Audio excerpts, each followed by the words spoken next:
Y'all know what it is. It's the usual suspect 650-50 draw. Buy your tickets now for your chance at winning half the pot. Cash App, $ usual 50-50. Tickets are on sale for $10 for one, $20 for 3 tickets, and $50 for 10 tickets. Put your desired amount, name or alias, as well as your email address, and your tickets will be set. We announce the winning ticket numbers every other Friday on Supreme Beats Boxing Talk Bullshitting on the Beltway, 8:30 p.m. Eastern Time.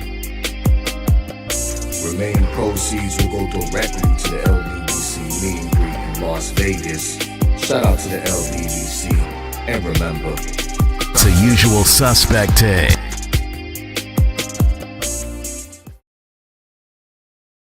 Y'all know what it is. It's the Find the Boxer game. Purchase a box for a chance at winning $500. One of 54 boxes has a missing boxer inside. Purchase your box or boxes by Cash Apping $ usual 50-50. Include your box number, name, and email address. Your box number will be confirmed and sent directly to your email. Each box is $20 with a 1 in 54 chance of winning. Remaining proceeds will go directly to the LDBC meet and greet in Las Vegas. Shout out to the LDBC, and remember, it's a usual suspect day.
We offer the best grooming products for you.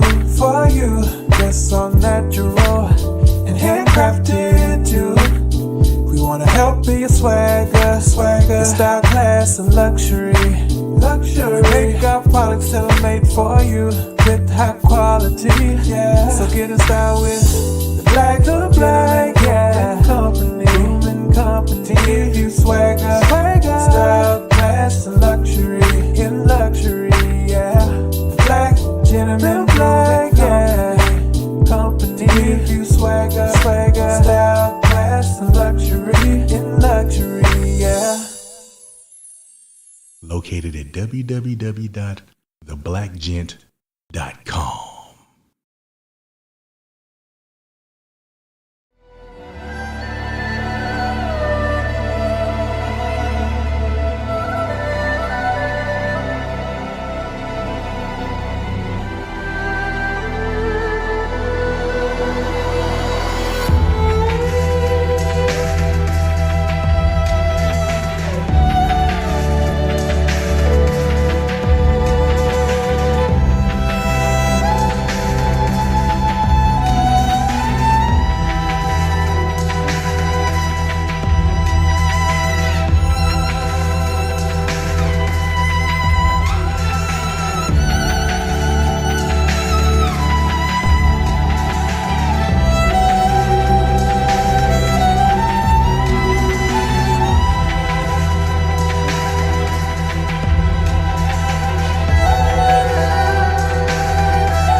Yo, yo, yo.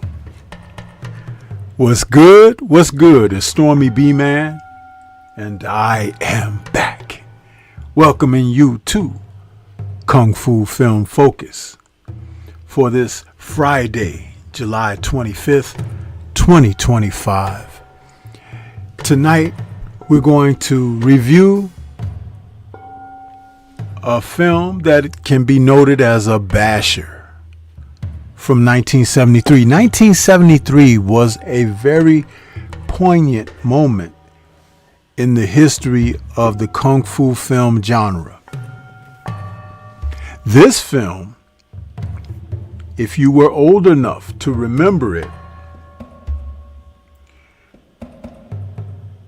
it took the audience by storm because of some of the dubbing, some of the hand-to-hand combat action, and that some of the characters had a real aloof goofiness to them in their appearance.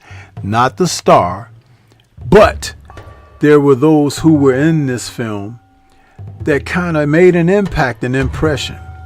Remember, the Kung Fu film craze began in, I want to say, 1972, when Nixon and Mao opened commerce between the two nations. And as various culture was imported to the U.S. and deported to China, Kung Fu films were a part of the package. You know, we had Chinese food restaurants here in America and had been introduced to their cuisine. We had even seen small laundry and attire, tailor shops by the Chinese. But the whole thing about their movies, that was something totally different. And so packaged up along with a great deal of other cultural items that now we take for granted that are a part of the U.S. history. Chinese films and their action fare, referred to as Kung Fu films, was a part of this. Now, American audiences had been introduced to Kung Fu as early as the mid-60s, when Bruce Lee had an opportunity to enter the U.S. citizens' television once a week, where he, playing Kato, assistant and sidekick to the Green Hornet, would have his action scenes where he put on display martial arts, and he called it Gung Fu, pronouncing the K with a G, coming straight from Bruce Lee and his thick Cantonese accent. And so that's where audiences were introduced. Now, some people who were on the West Coast had a chance to meet Bruce personally as he started out his own little dojo. And he was teaching the Guai Lo, which means the American pale face, a little bit of Chinese culture with their forms of martial arts, self-defense. As the film genre grew, Bruce would later become a part of that in the early 70s. And unfortunately, he passed away in this very month, July 20th, 1970. But surrounding him was a litany of other action stars, stuntmen, actors, and so said Gung Fu men who had an opportunity to display their wares. So tonight we're going to talk about a little film called The Karate Killer. Yeah. Now, what's interesting about The Karate Killer? It's a film that not only was known by that title, it was also known by another title, The Stranger from Canton. Now, this was somewhat of a period piece, a film that was produced on the independent circuit. Independent circuit for Hong Kong films at the time meant that movies were made on a very, very cheap budget.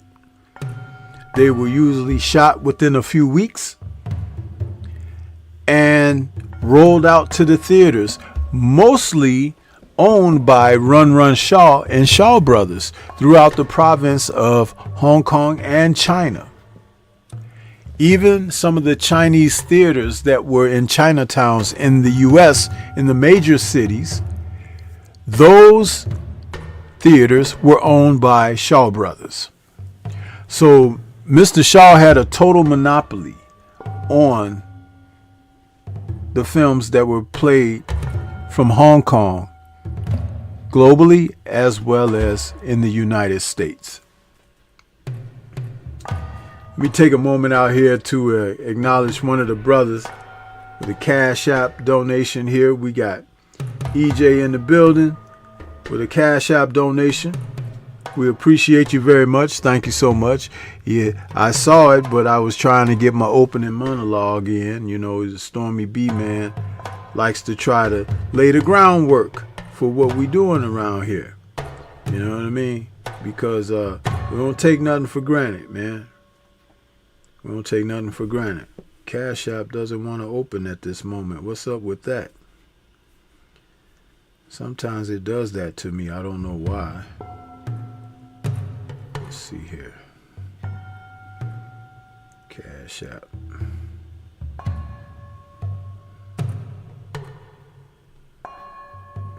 Okay, I got it now.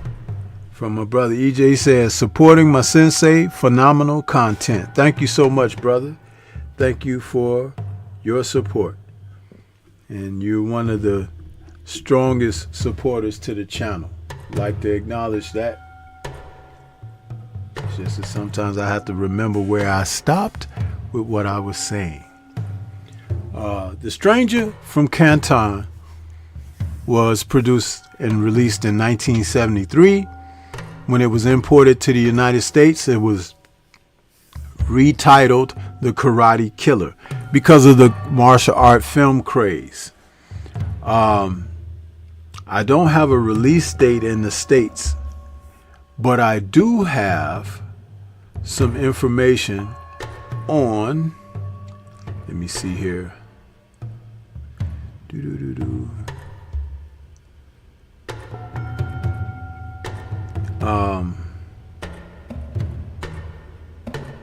This particular title, the film starred Jason Pai Pao. Now, Pai Pao was a martial artist that got an early start in the early 70s, where he was brought in to play heroic roles. Now, he gave or called to mind some of the rugged actors that were more known at the time. We're talking about the likes of Chen Sing or Chen Quan Tai. And he took on those kind of roles. He was more of a slender build, but he was rugged. He had decent kicks and punches. And mind you that the choreography is what always set these films apart. Now, in this movie, it was choreographed by Chan Su Ping. Chan Su Ping is a gentleman who was known throughout the Kung Fu martial arts world. Born April 8th, 1933 in Hong Kong. He was a man that worked on 100 plus films as an actor, and then as a director he directed 11 films. He wrote 2 films, and he was a martial art director for over 60 films. Martial art director be the fight choreographer for a film. Anytime you can do as many films as that, not only was your martial arts films, your martial arts fighting skills respected, but also your mind, because you had to be innovative to come up with moves for action scenes in these films. The Stranger from Canton was very, like I said, low budget. When we first see Jason Pai-Pao in this film, he's got on a white suit with a thick tie, and he comes up out of a brush when these villainous oppressors, I'll refer to them as, were attacking this little boy and torturing him. So he steps out of the shadows to assist the little boy, and he beats up the villains. The villains run off when they find they can't match his martial ability. However, there's a head villain over everyone, and that head villain, played by Thompson Cao Kang, who was a gentleman. Again, he was a stuntman and actor in Kung Fu films starting in 1969. He starred in over 30 films, and he passed away in 1980 after getting into a street altercation with a police officer, and he lost his life. That situation really triggered Hong Kong people to kind of put out a movement because of police brutality and things of that nature. So it was something that was in the news over there in Hong Kong. A big situation. But in this film, he plays like a Manchu villain. He's got the ponytail and everything. And he and Jason Pai-Pao cross paths in this film. They find that they don't like one another, and Jason thinks that this villain needs to be put down. The villain thinks that Jason needs to be eradicated. So it's like there's a lot going on in here. Just a little bit of a plot, enough to bring forth fight scenes, which is what martial art films are primarily built upon.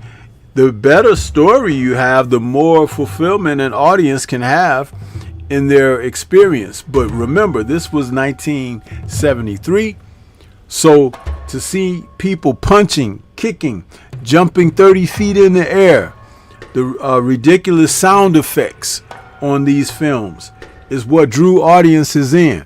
I mean, when you throw a punch, and not only do you hear the wind of the punch going, you hear the punch landing going, so it's like the ridiculous hokey sound effects with Kung Fu films, and also their memorable dubs.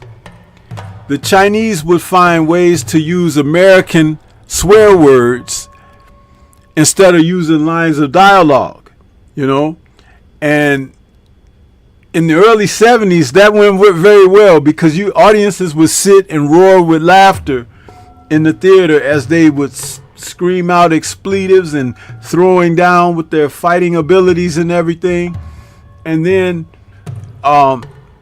always you would hear lines of dialogue like this in a film like this. You was like, "You want to die?" Or "Are you ready to die?" Or you'll even hear something says, "You're gonna die." It's like they were find different ways to say the same thing.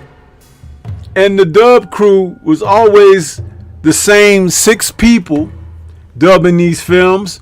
And you recognize the voice. Sometimes they dub in more than one person in the same movie. So it's really weird when it sounds like a dude is talking to himself. "Hey, the boss wants to see you." Right. It's like, man, watching these movies were classics, man. I'm telling you. A lot of fun. But a lot of fun. And as the 80s came around, some of these films got redubbed.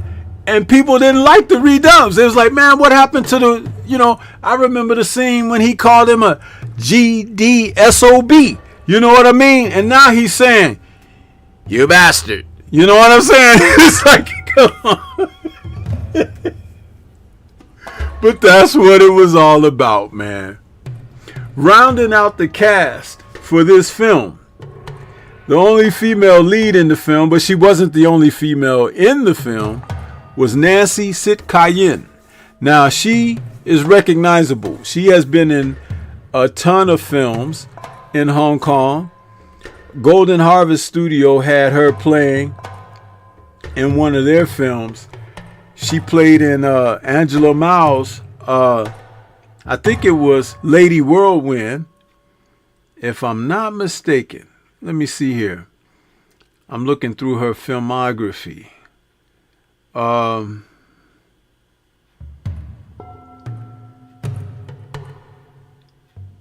No, not Lady Whirlwind. Wait a minute. Yes, she did. They just didn't put her down.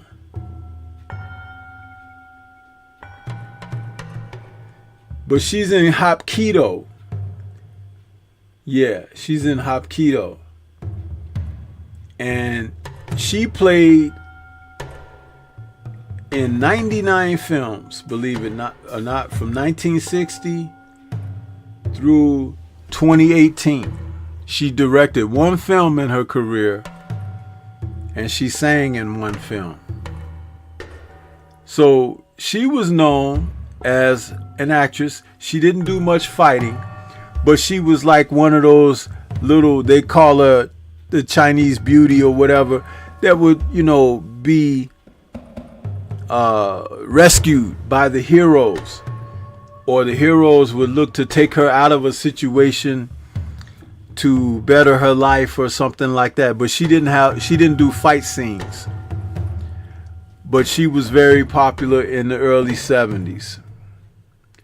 But her career extended prior to the 70s Kung Fu film craze, where she played in a lot of films that were not even action films.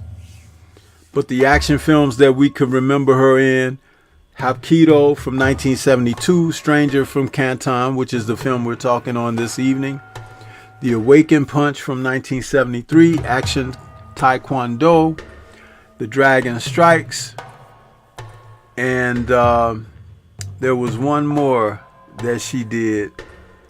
I want to say, yeah, that's it for her Kung Fu films. So she was known. Let me take a quick moment and acknowledge who we got in the building this evening. We got a few people out there. We got EJ out there. Aladdin Saddam is out there tonight. What's good? Where you been? Universal Truth is in the building. What's happening, Universal? Derek Gaines, the legend, is out there with us this evening, saying Stormy B-Man and saluting. And then everybody else is saluting each other. One of the things about this film, where we saw Thompson Kao Kang playing the Manchu with the braid, he had a secret weapon in his braid. He had, like, near the end of the ponytail, he had blades in there. And sometimes he would whip his head around to use the blades to cut whomever he's fighting in the fight scene. And in this particular screenshot of the original theatrical poster, you can see his braid is wrapped around the neck of Jason Pai Pao, because that's what he used as a weapon. That weapon was actually repeated in a number of Hong Kong Kung Fu films over the years.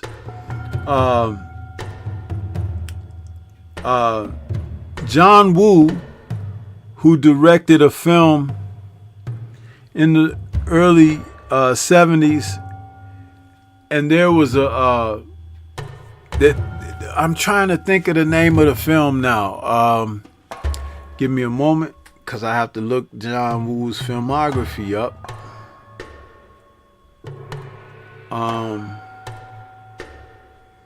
1 second, people. Because I want... Drew Titan, what's good with you, brother? I see you out there. Let's see here. Get this out here. John Woo.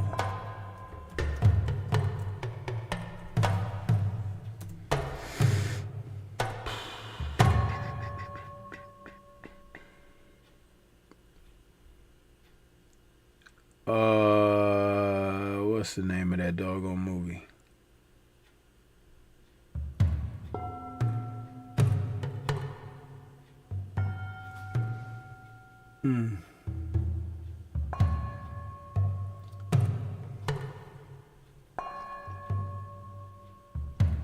I love how this filmography is incomplete.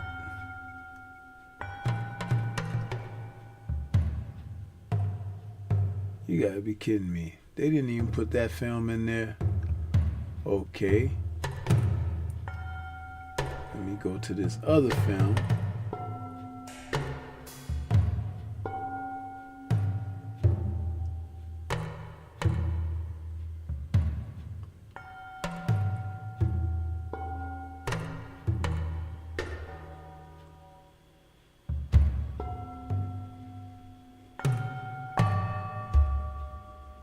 Okay, yeah, Fist to Fist is the film that I'm trying to think of, also known as Fist of the Double K. John Woo directed a film called Fist to Fist, aka Fist of the Double K, and there was a gentleman in this film who had a ponytail also. And they referred to him as Pigtail Lang. And he would whip that pigtail and slice people up with it and everything. But he ended up getting taken out because of that doggone pigtail. But the film was, you know, quite interesting. But it's one of the more memorable fight scenes. And I had looked for this gentleman's name that played Pigtail Lang for a long time, and I finally found it. Leung Soo-hwa. Leung Soo-hwa played a villain in a lot of films, and he was just one of those guys. When you see his face, you could recognize him. But he usually ended up getting his butt whooped in the film, but he usually played a villain. Yeah. So that'd be that right there. The Autism Boy, Cottages, what 81, what's happening? Black Martial Arts Society, what's going on with you, brother? Good to see you out there. Smash the like button as you come into the building, family, please. Yeah, so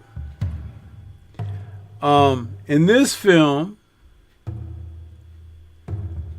The Stranger from Canton, we got a little bit of a review here that I'm going to read a little bit to it, let you know some of the plot of the film. But remember, this was early in the Kung Fu film genre, so the plots were paper thin. The whole idea was to create conflict for someone to be able to use their martial prowess. That was the name of the game early. Bruce Lee films kinda stepped on that a little bit, and then filmmakers started trying to make better stories, but they weren't ready or readily changing. But if they wanted that box office, they had to do some things a bit of a different way. So this is a review that was written back in, or posted back in March of 2011 by Gaijin84. He says, Stranger from Canton takes place in the early 1900s during the last years of the Qing dynasty and the rise of Sun Yat-sen. Loyalists to Sun are gathering, and the Qing officials are hunting them down and brutally executing them.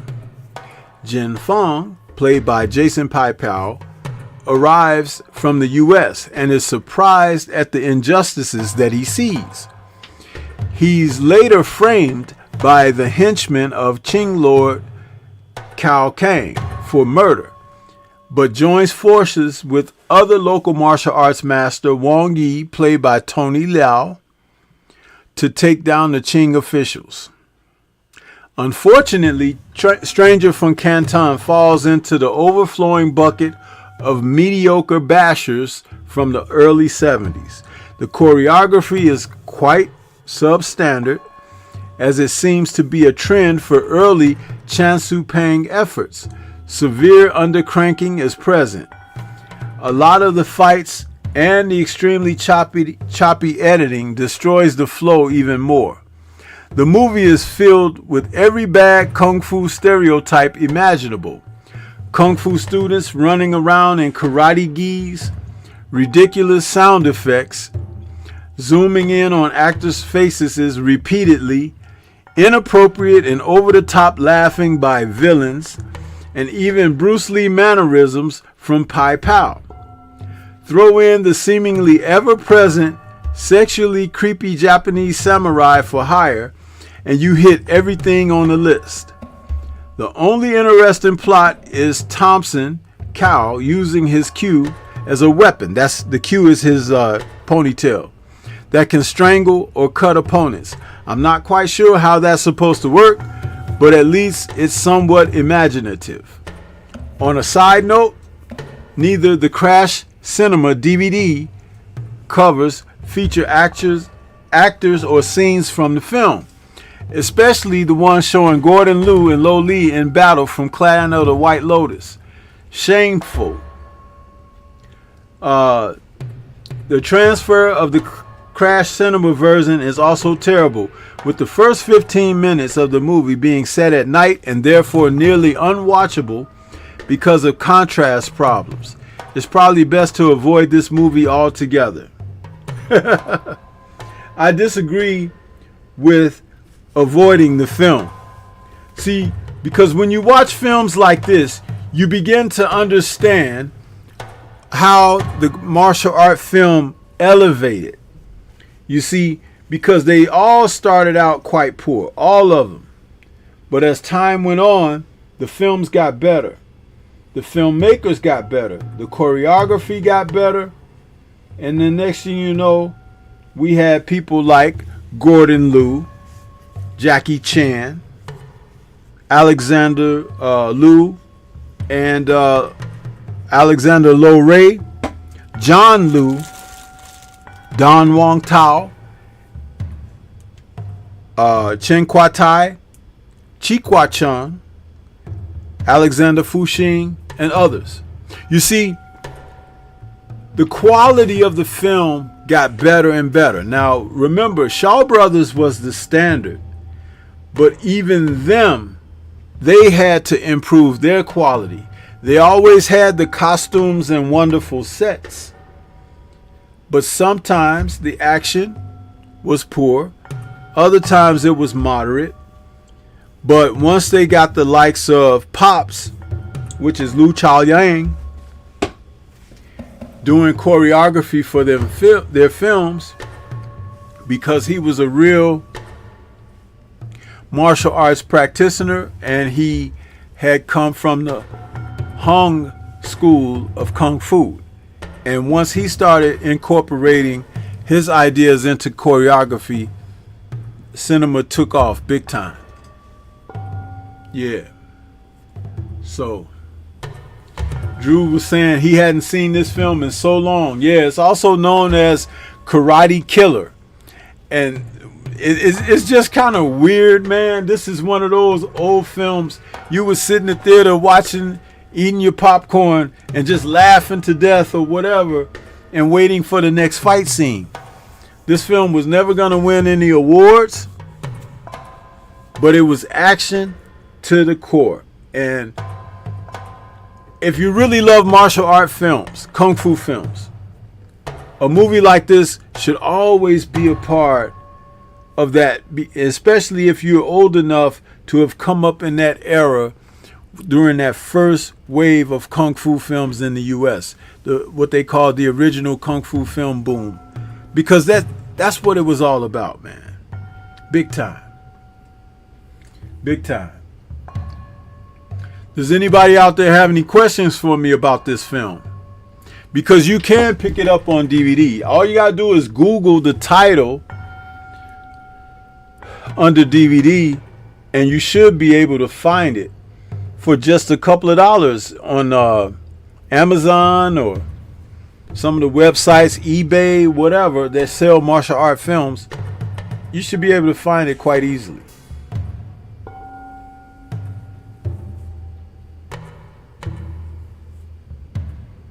Yeah.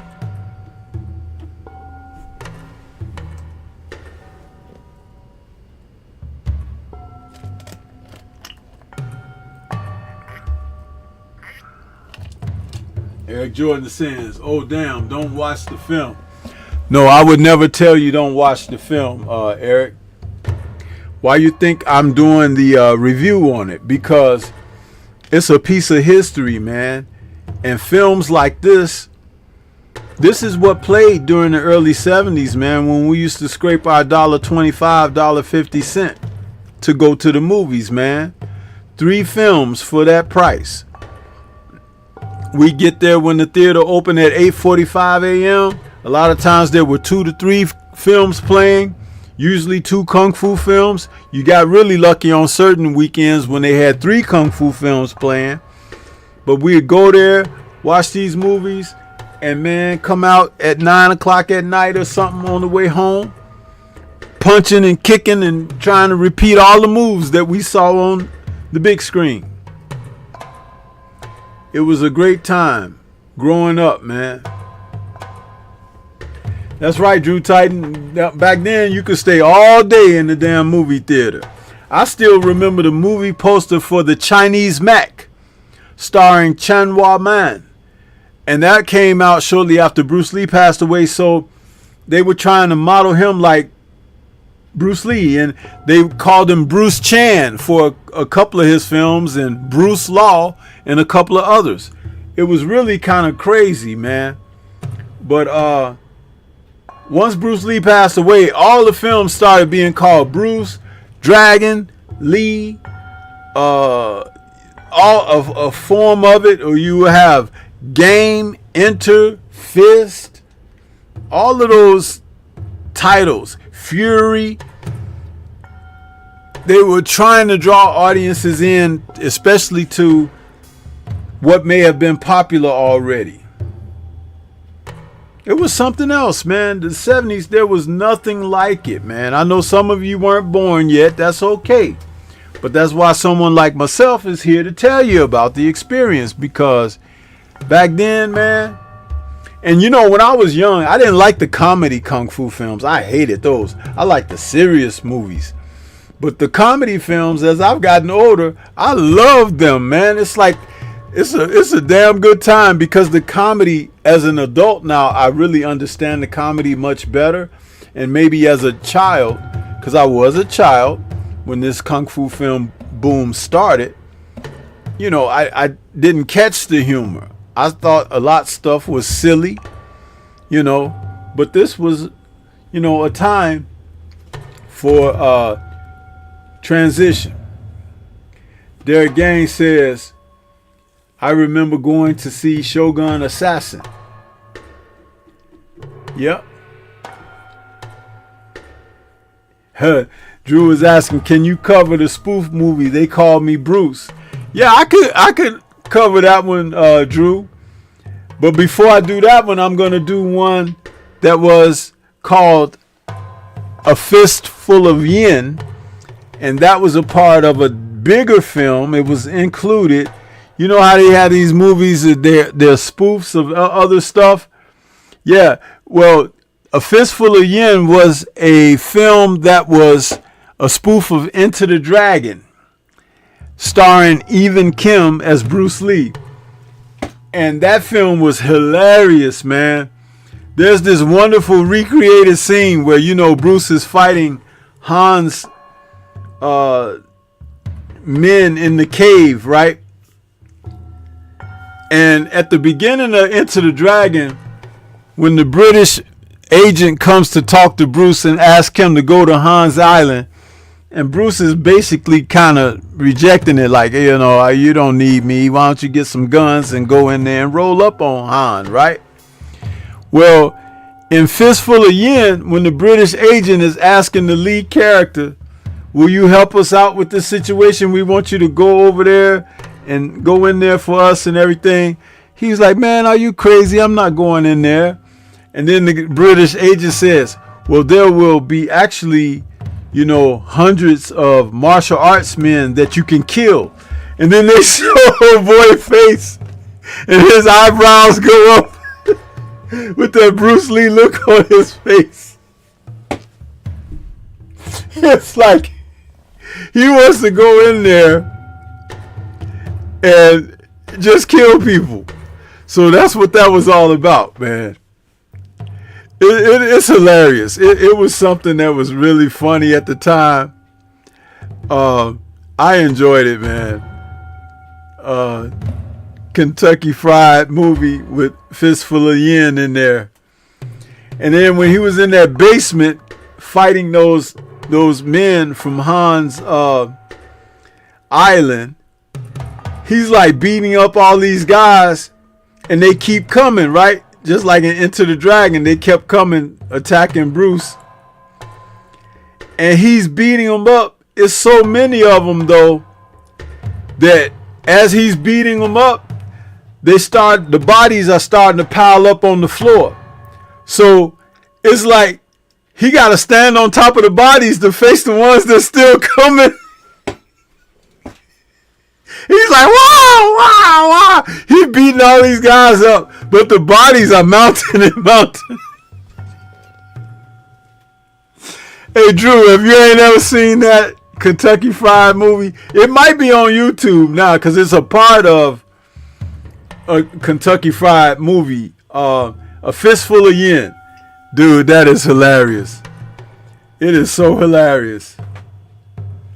And they got Master Bong So-han, who was the Korean martial arts master who doubled for Tom Laughlin and Billy Jack in the martial arts scenes. And he was the fight choreographer for Billy Jack too. He's playing the evil villain in there. They call him Mr. Klein or something. You know, like Han, he's called him Mr. Klein. And at the beginning of the film, when he's like, some of his fighters have failed him, you know, Enter the Dragon, when they failed, Han would sick Bolo on them, right? And Bolo would break these guys down. Well, in the Kentucky Fried Movie, Fistful of Yin, when the evil Dr. Klein, when the guys were disobedient to him, he'll say, put him to death. And then they'll show this big muscular Chinese guy breaking the guy down. And then he'll have another guy. And he said, no, don't put him to death. And he'll say, okay, we'll punish him better. Send him to Detroit.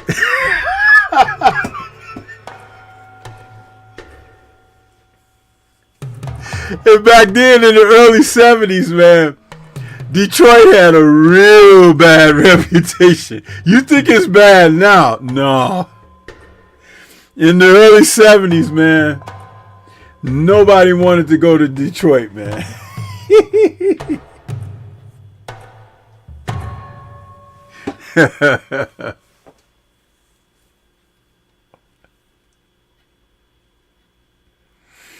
Yeah, man. But yeah, you know, see, these Kung Fu films, man, I'm telling you, they were a part of history that we had not been exposed to. That's why even the crappy films are worth talking about, because they were all a part of that was introduced to us. Like, say, like, some of you out there might like Chinese food, but I guarantee you that there's some Chinese food that you just don't like, right? It's like, man, I ain't never eaten that, you know. Okay, but there's something you like, whether it's an egg roll or beef egg foo young or something like that. It don't matter. I'm just making an example of being able to be introduced to something initially And because it's different and it's foreign to you, you don't know how to take it. But once you become adjusted and have taken it in, and now you understand, it's like, oh yeah, that's my joint, you know? So same with the Kung Fu films. You began to learn which one were the good ones with the real martial artists in them and great choreography and a halfway decent story. Then there were others that they just didn't cut the mustard. And that's okay. Big time. Big time. So yeah.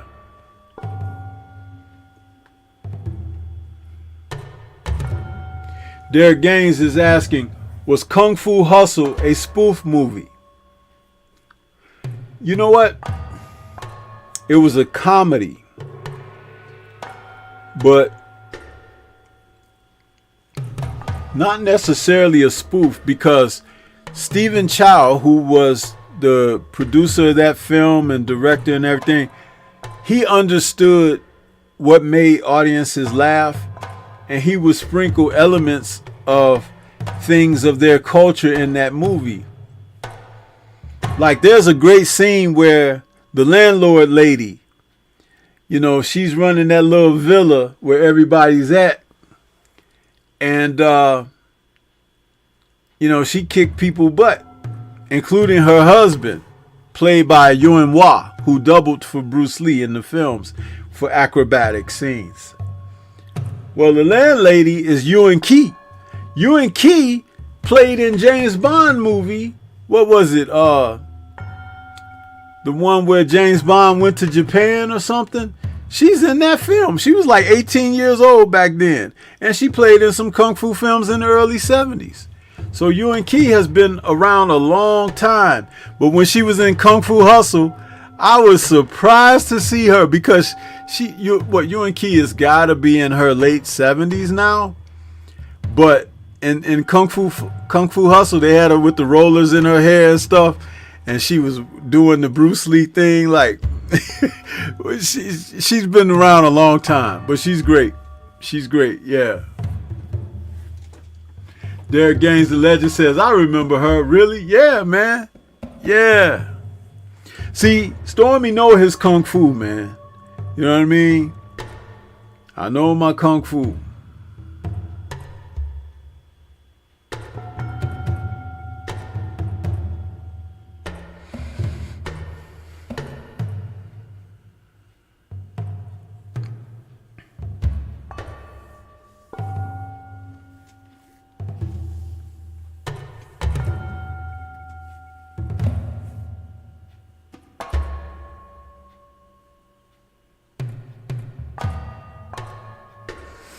As I was asking before, did anybody have any questions about this movie or any other actors in it?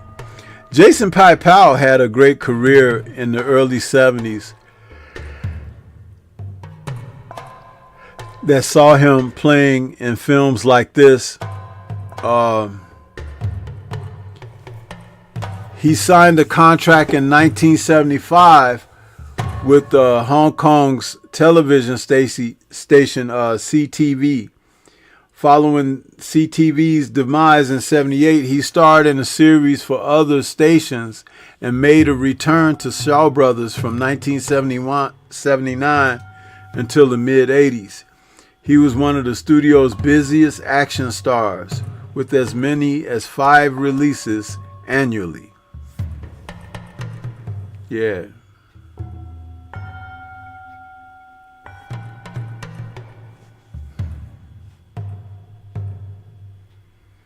Jason Pai-Pao. He's 79 years old now.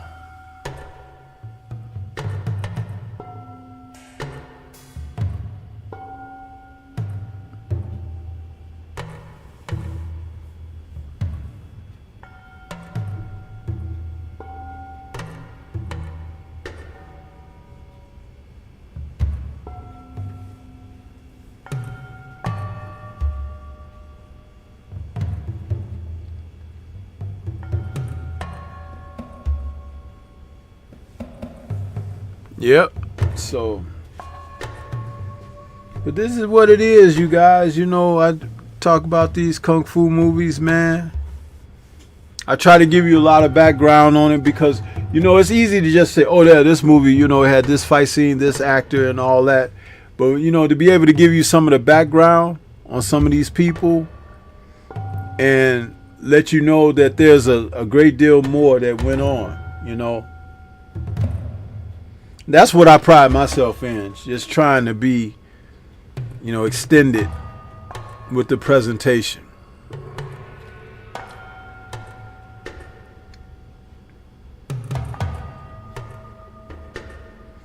Yeah.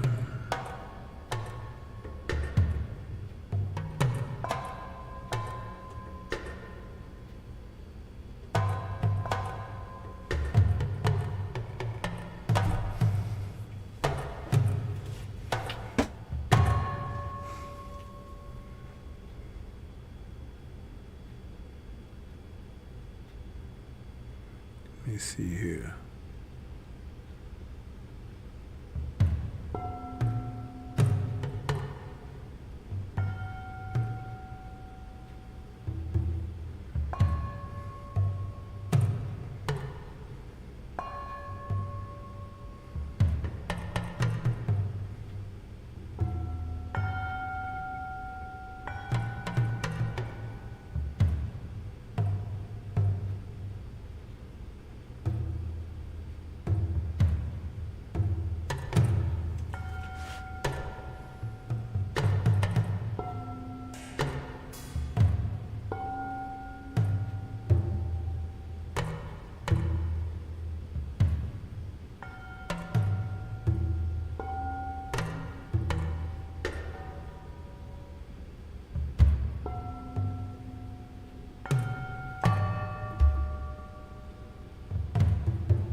There again says, I miss those bad voiceovers in kung fu movies. We appreciate it. The Autism Boy Cottages 81 says, yeah, Sensei 100. Miss those voiceover movies, man. Yeah. Drew says, those days, all day in the theaters. Man, wasn't that something? That was see, you can't even fathom that now. It's like, it's not nowhere near the same. Movie going experience is nothing like it used to be.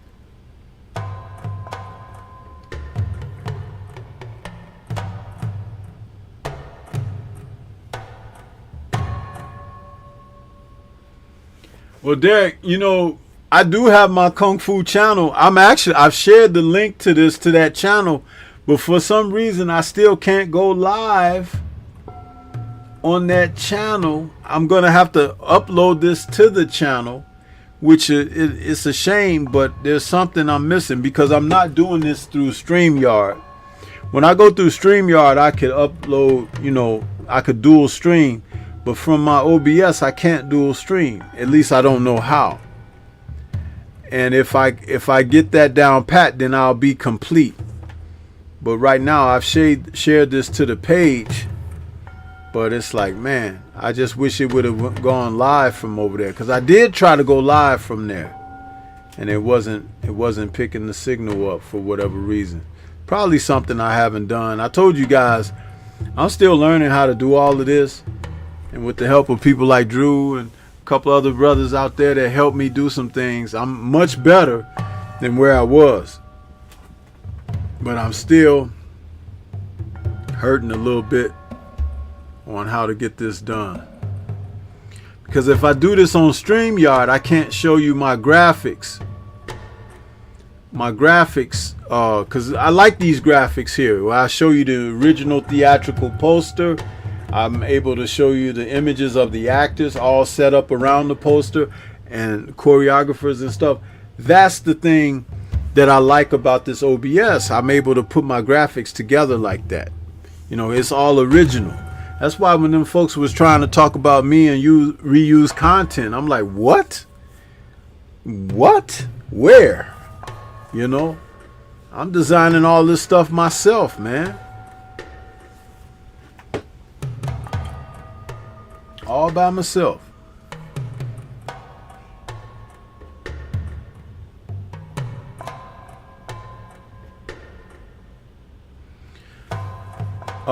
Derek Gaines, I'm not looking to show films. I'm not looking to show films. These films are 50 years old, bro.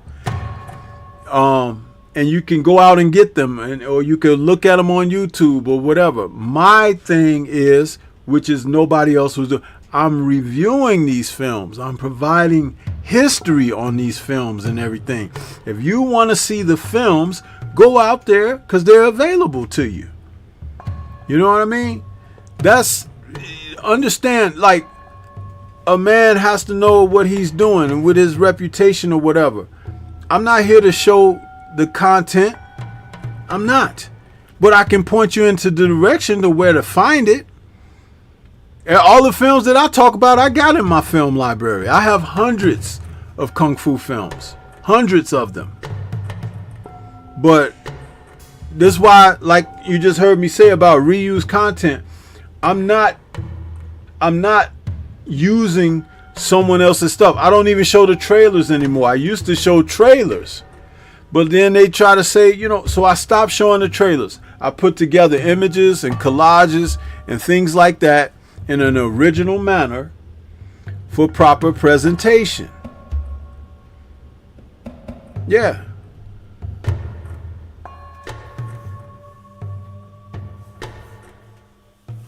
That's right, Drew. Yeah. You know, my Kung Fu channel has been up for a month now. I got 200 and something plus subs to the channel. Over 10,000 views. Over 1,000 watch hours and stuff like that. It's like, but my regular channel, this channel that I'm airing this from tonight, they got me shadow banned. It's only showing that it's 6 to 8 of you out here and there, but my analytics tell me almost 100 people done watched the show already. That's shadow banning, bro. And you want me to show the content.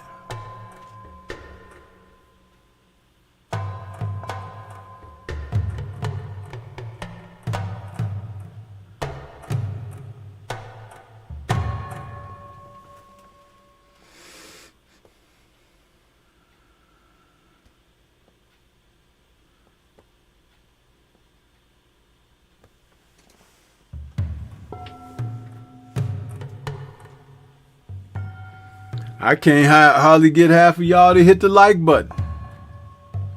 Can't get you to share the content, but you be everywhere.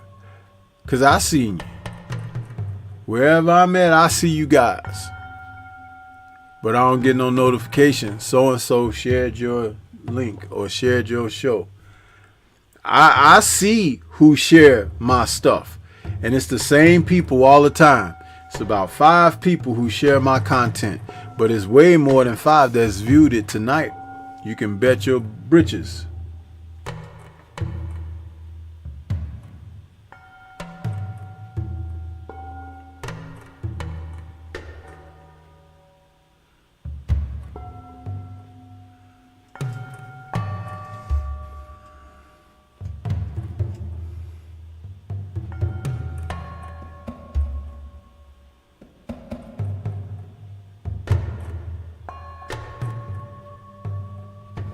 Yeah, Drew, right? He says there are 1,000 reaction channels and no one bothers them. Yeah, I don't get it either. And all I did was show a trailer. I can see if I showed the movie, but I showed a trailer and they were like, strike.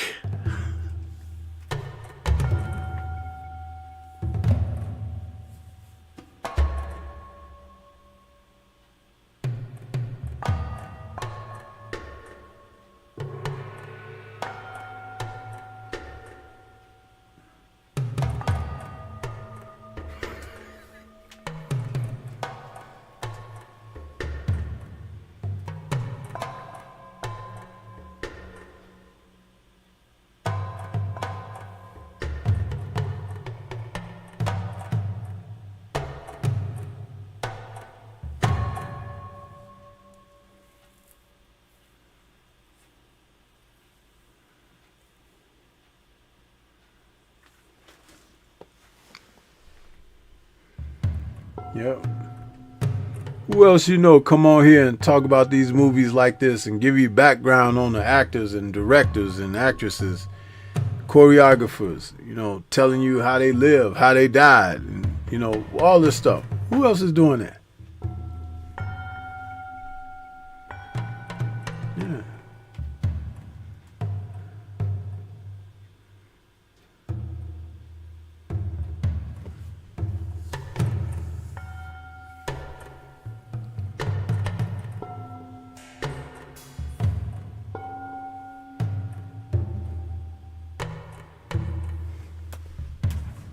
Yep.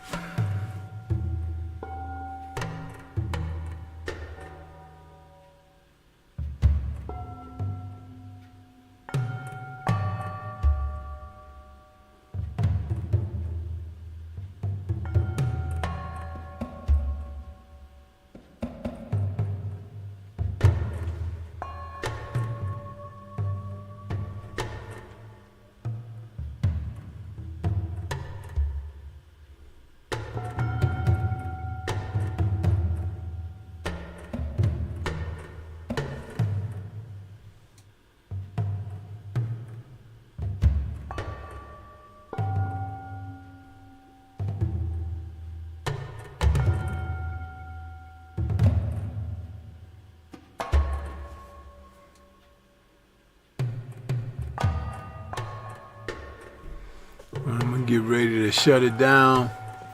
Think I ran the limit here, but it's always good to come out and talk kung fu. When I talk kung fu, I don't think about boxing, and I know we got boxing coming up, but I don't care. I'm into my kung fu, man.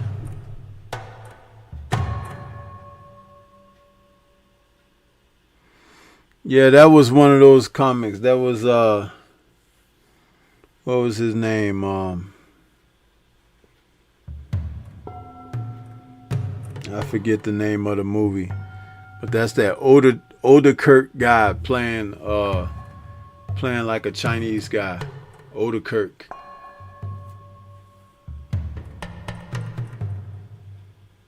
I got that movie on DVD too. I watched half of it. I couldn't even get through the whole thing. I remember when it was at the theater. I didn't go to the theater to see it, but stuff like that. I just got it because it's a part of the genre. But and he spliced scenes from a Jimmy Wong Yu film in there. You know.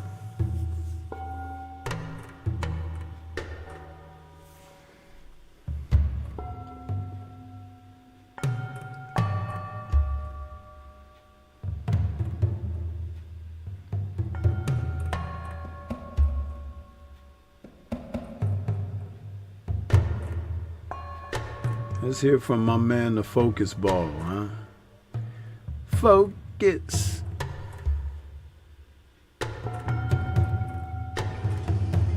Get ready to take your striking game to the next level with the Focus Ball. Dramatically improved footwork, timing, head movement, hand-eye coordination, reflex, and overall fight IQ. It's lightweight and extremely portable, so you can train every time, everywhere. When you don't have a coach to do mitt work, get a Focus Ball. When you don't have a heavy bag to hit, get a Focus Ball. When you don't have a sparring partner, get yourself a Focus Ball. And when you just want to have fun punching and kicking, get a Focus Ball. When you train with the Focus Ball, you train your eyes and your brain to read punches so that you can hit and not get hit, making this very simple device a must-have for all combat sports athletes and enthusiasts alike. So if you want to take your striking game to the next level, don't wait. Get the Focus Ball now.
Yeah, so we've come to the end of another Kung Fu Film Focus.